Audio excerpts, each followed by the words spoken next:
Assalamualaikum warahmatullahi wabarakatuh. Kali ini kita akan membahas mengenai teori aljabar Boole atau aljabar boolean. Jadi di materi aljabar Boole ini nanti kita akan mencoba untuk membuat bentuk-bentuk persamaan sederhana menggunakan teori yang itu nanti dijelaskan dalam konsep aljabar modern atau aljabar boolean. Dan kita tahu bahwa aljabar boolean ini punya konsep pokok di mana di dalamnya adalah terdiri hanya dua variabel. Kita hanya nanti mempelajari tentang representasi simbol 0 dan 1. Jadi contoh di sini aritmatik sederhana dalam aljabar Boole yang diambil dari logika biner Kita tahu bahwa 0 ditambah 0 adalah 0. 0 ditambah 1 adalah 1, 1 tambah 0 adalah 1, 1 ditambah 1 adalah 1 Kita bisa menggunakan istilah OR di sini. Kemudian untuk perkalian biner, perkalian logika biner kita menggunakan notasi dot 0.0 adalah 0, 0.1 adalah 0, 1.0 adalah 0 dan 1.1 adalah 1 Saya rasa ini bukan satu kendala ini masih mudah. Jadi kita ingat fungsi dari gerbang logika AND dan OR saja hingga nanti bisa menyelesaikan model persamaan penjumlahan maupun perkalian biner. Untuk komplement atau negasi atau kebalikan itu juga sederhana kebalikan dari 0 adalah 1 dan kebalikan dari 1 adalah 0. Baik, kita lanjutkan. Ini adalah satu tabel aksioma. Aksioma ini bisa dikatakan tanpa harus ada pembuktian jadi sudah jadi ketentuan.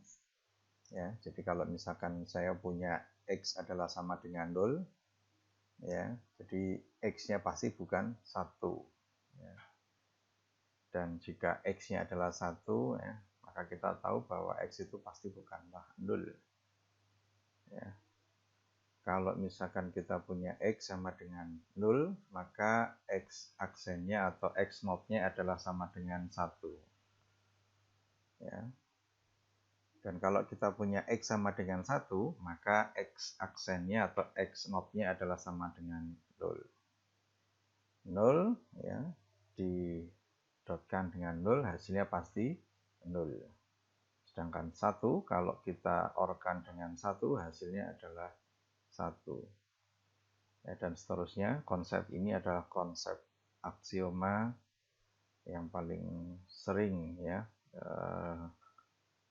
tidak harus dihafalkan ini tinggal Anda memahami konsep ini Kemudian di aljabar Boole itu ada teorema aljabar Boole Yang pertama kita menggunakan teorema aljabar Boole variabel tunggal ada beberapa ketentuan ada teori identitas teori identitas itu ditunjukkan yang pertama teori yang pertama adalah setiap variabel yang di-OR-kan dengan 0, maka hasilnya adalah variabel tersebut.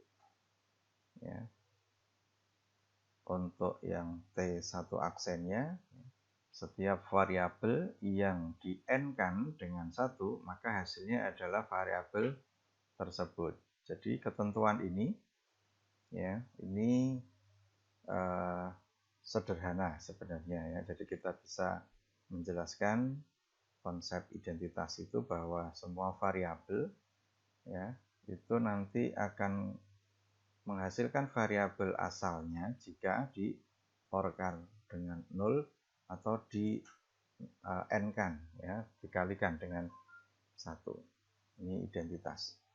Yang kedua adalah null elemen Null elemen itu 0 dan 1 0 dan 1 di sini jika kita punya satu variabel kita OR-kan dengan 1 maka hasilnya adalah 1. Dan jika kita punya satu variabel ya, yang di n-kan dengan 0, hasilnya adalah 0. Nah, sebenarnya konsep ini ya, konsep dari teori identitas, nol elemen, ya, idempotensi, involution, dan komplement ini, variabel yang saya contohkan adalah variabel A. Maaf ya, variabel A ya, tanpa ada notnya ya. Nah, kalau misalkan kita bingung, maka kita tahu bahwa variabel ini kalau tidak 0 artinya 1.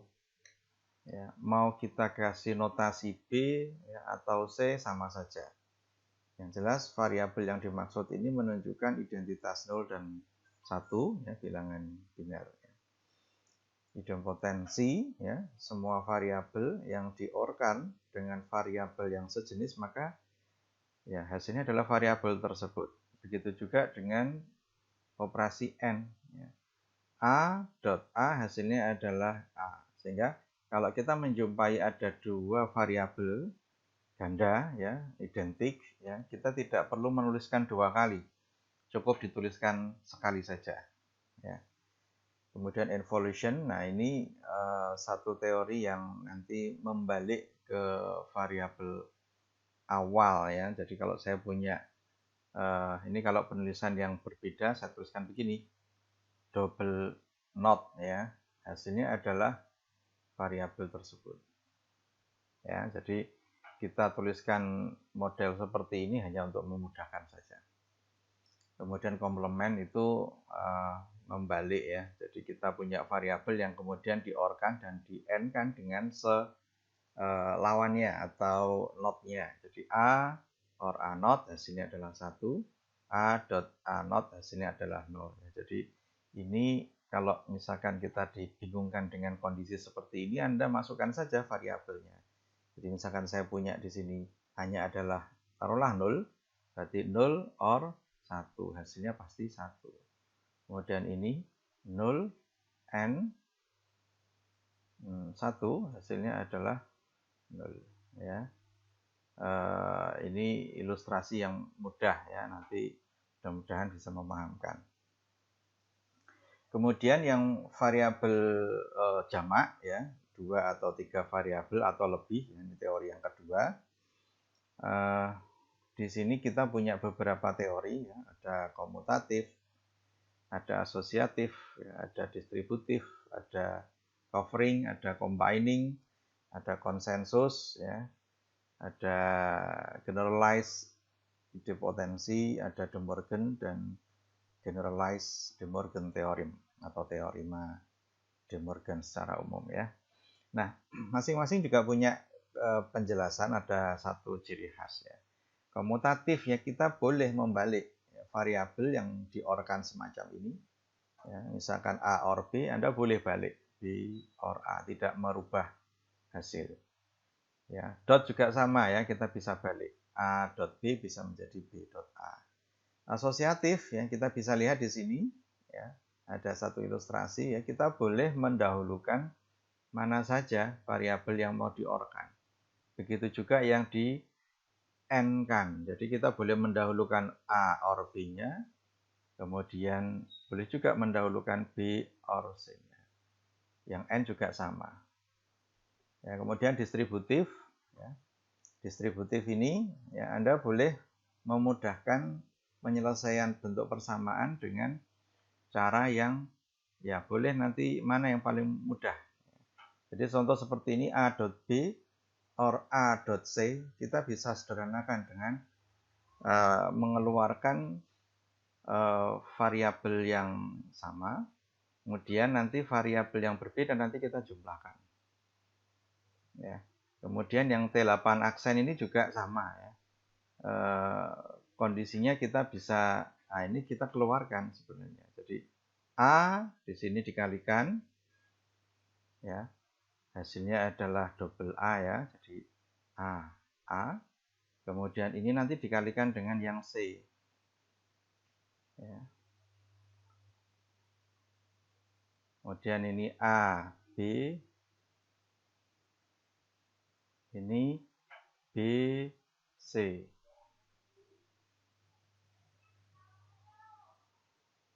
Ya, ini kan tidak harus ditulis double ya, A ya.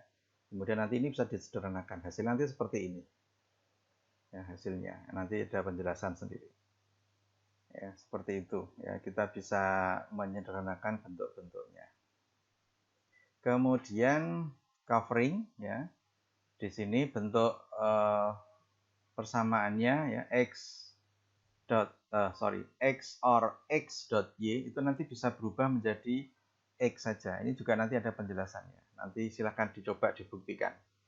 Ya, nanti akan muncul istilah penyerapan ya, atau absorptif ya. Jadi nanti bentuk yang sepanjang ini nanti bisa cukup dituliskan dengan x saja. Jadi y-nya nanti hilang variabelnya. Yang T9 aksen juga sama ya. Kita punya persamaan seperti ini nanti kita bisa sederhanakan menjadi x saja.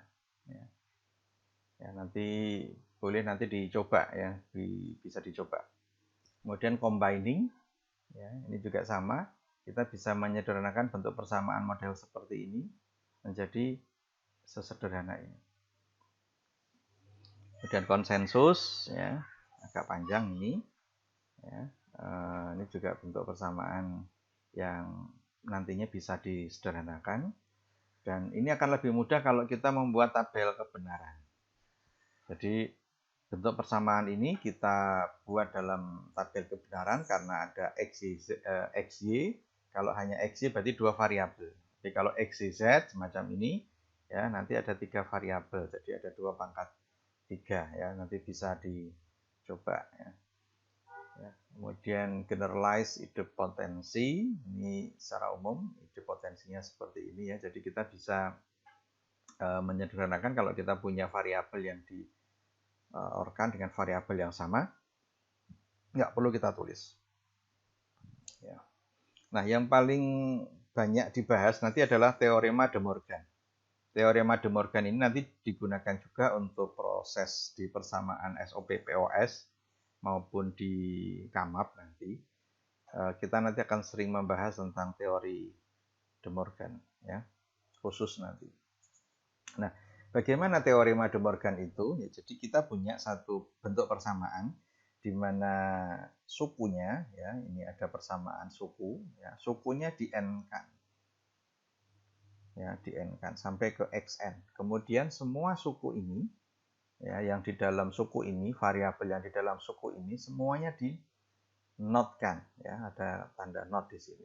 Hasilnya adalah variabel tersebut x1, x2 sampai ke xn tadi, hasilnya adalah semua variabelnya dinotkan ya, tetapi operatornya adalah berubah menjadi OR, yang tadinya n berubah menjadi OR.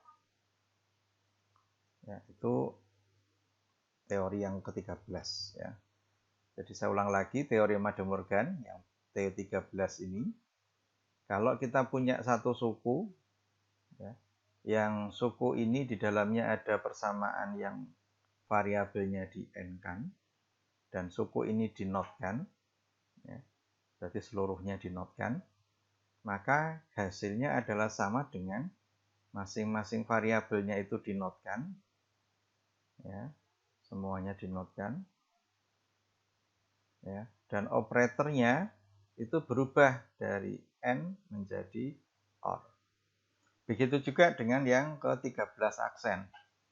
Jadi kalau kita punya suku yang variabelnya ini di-OR-kan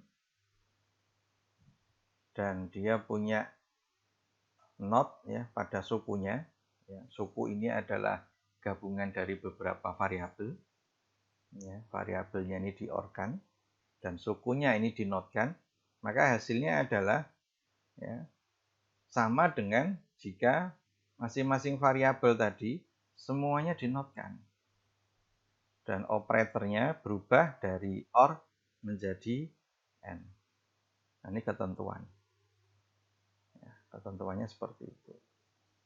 Ya, untuk generalize De Morgan theorem itu juga sama ya, cuma nanti mungkin bentuknya lebih luas lagi, lebih kompleks lagi.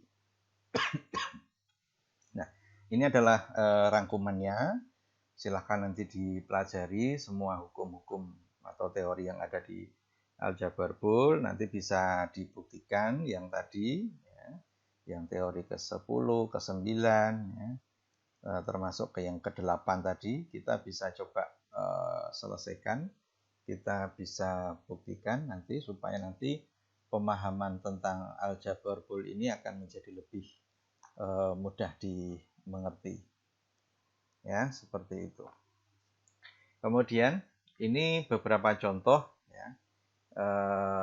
Kalau misalkan nanti ada kesulitan yang tadi ya, sudah ada penyelesaiannya di sini ya. Jadi misalkan kita punya x.y or x.y0, hasilnya adalah x. Dari mana? Ya, kita menurunkan dulu ya, dari mendistribusikan variabelnya.